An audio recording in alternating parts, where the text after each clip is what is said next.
مساء الخير. آه، طبعا دلوقتي يا دوبك لسه خلصان حالا ماتش بايرن ميونخ وريال مدريد او ريال مدريد وبايرن ميونخ. يعني ماتش روعة بصراحة، مفيش اجمل من كده. كورة كورة بنشوفها غير الكورة اللي بنشوفها عندنا هنا خالص نهائي. يعني اللي حصل في الماتش حاجة غريبة جدا جدا جدا جدا. يعني بايرن ميونخ متقدم لحد الدقيقة 87، وكعادة ريال مدريد في دقيقتين خوسيليو راح نازل جاب جونين وشكرا على كده.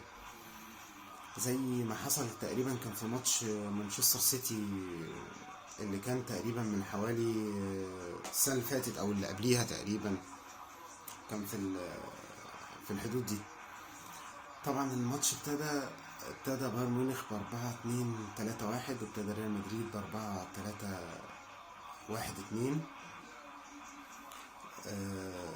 بايرن ميونخ ابتدى كان نوير ومزراوي وديليخت وداير وكيميتش ولاير وبافوفيتش في نص الملعب، والثلاثة اللي قدام ساني وجنابري وموسيالا وقدام هاري كين. ريال مدريد ابتدى بلونين وكارفاخال ورودريجو وناتشو ومندي وكروس وفالفيردي وشاوميني في النص وبلينجهام ورودريجو وفينيسيوس. طبعا يعني ماتش مش ممكن، يعني فرقتين بصراحة ما لهمش حل. يعني كورة في منتهى الجمال. بايرن ميونخ كان مقفل وريال مدريد كان مستحوذ على الكورة، كانوا بيحاولوا يقفلوا. يعني هو رمى كيميتش ناحية فينيسيوس عشان خاطر يقفل عليه، وبرضه فينيسيوس بصراحة ملوش حل، لعيب ملوش حل، من أحسن لعيبة العالم. بيعدي بأسهل الطرق وهو عامل الخطورة كلها في ريال مدريد. بصراحة لعيب ملوش حل، بصراحة لعيب ممتاز جدا جدا جدا جدا، من أحسن 3 لعيبة في العالم. حاول يقفل عليه توخيل بس ما عرفش يقفل عليه، برضه هو اللي كان مسبب الخطورة. لحد ما جه بقى في الدقيقة 68 ديفيدز نزل، كان عملوا تغييرة في الشوط الأول اضطراري. ديفيدز نزل جاب جون في الدقيقة 68. طبعا كله قال خلاص بقى بايرن ميونخ ممكن يفوز الماتش ده. فطبيعي ده اللي حصل. بعد الدقيقة 68 ابتدى ريال مدريد بقى هجوم ضاغط بطريقة فظيعة، ونوير بصراحة كان نجم المباراة لحد الهدف بتاع التعادل، لحد جون التعادل اللي جه كان غلطته هو. وكان في الدقيقة 84 هجمة لبايرن ميونخ كانت ممكن يعني تغير مسار الماتش كله بالكامل. كانت انفرادة و3-1 وضيعوها. دي لو كانت جت كانت خلصت الماتش كله.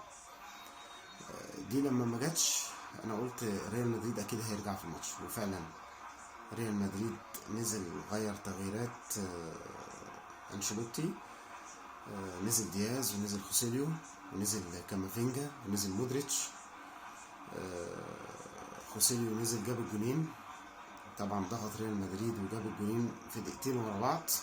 الجون الاولاني غلطه من نوير اتشاطت من فينيسيوس سهله، جه يمسكها وقعت منه، راح مكمل على طول. الجون التاني عرضيه راح بعديها بدقيقه على طول راح جايبها جون. ودي طبعا وده كعاده ريال مدريد يقدر يفوز ان شاء الله حتى بعد الدقيقه 90، ما عندوش مشاكل. يعني دي فرقه ريال مدريد يعني.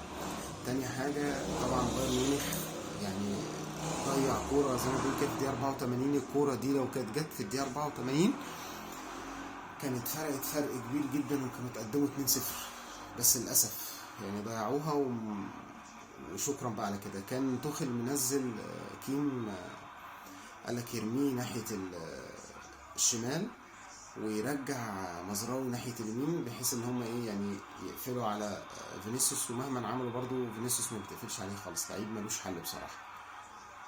فبصراحة يعني ماتش جميل جدا جدا جدا جدا. انشيلوتي بيصعد للنهائي تاني، ريال مدريد بيصعد للنهائي تاني.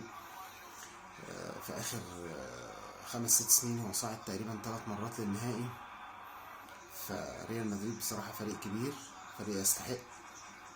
فريق عمل ماتش محترم، وبايرن ميونخ عمل ماتش برضه محترم، بس بصراحة ريال مدريد ضيع برضه فرص.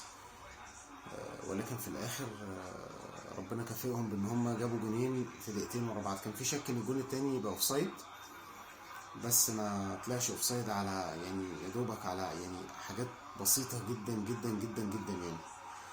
وطبعا كان في الدقيقة برضو 75 هدف من هاري كين ضايع برضو، ده لو كان جه كان غير مجرى الماتش خالص، غير الدقيقة 84 الكورة اللي كانوا رايحين بيها 3-1. فنرجع ونقول برضو تاني، ريال مدريد بصراحة فريق يقدر يفوز في أي وقت وفي أي مكان، حتى أيا كان مين الخصم اللي بيلعبه.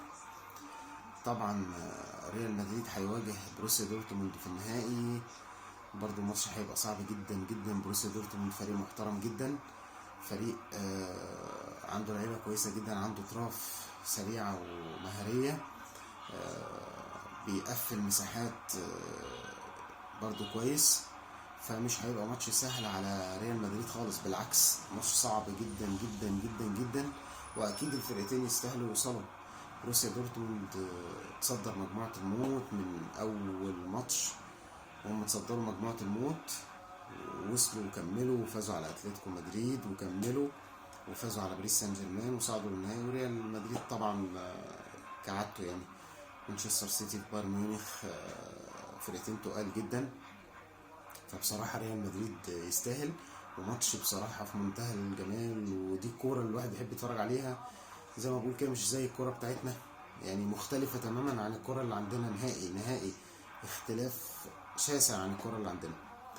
تاني هقول انشيلوتي عمل تغييرات بصراحة غيرت مجرى الماتش تماما تماما تماما تماما، من اول ما نزل مودريتش وكامافينجا، وبعدين نزل بعدها خوسيليو.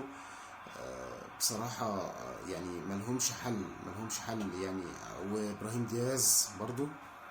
وتوخيل غلط في ان هو حب يحافظ على الجون، فنزل كيم ناحية الشمال وبيقفل بقى بكيميتش ومزراوي ناحية اليمين ناحية فينيسيوس، لان هي كانت جبهة مفتوحة، فابتدى يتضغط. ومع ذلك جاله الهجمة اللي هي في الدقيقة 84 اللي هم كانوا 3-1، ودي غيرت مجرى الماتش تماما، هي دي اللي غيرت مجرى الماتش تماما. ولما ما جاتش يعني انا قلت خلاص اكيد ريال مدريد ممكن يعمل حاجه. فمبروك بقى، مبروك لريال مدريد ومبروك لجماهير ريال مدريد. وان شاء الله باذن الله بقى نشوف نهائي باذن الله ما بين ريال مدريد وبروسيا دورتموند، يبقى جامد وقوي ان شاء الله باذن الله. ما تنسوش طبعا تعملوا لايك وتفعلوا زر الجرس وتعملوا سبسكرايب. اللايكات قليلة قوي والسبسكرايب قليل، ياريت تدعموني عشان خاطر اقدر انزل فيديوهات تاني، واقدر القناة تفضل مستمرة في نشر الفيديوهات. فرجاء منكم تعملوا لايكات وتعملوا سبسكرايب. شكرا لكم.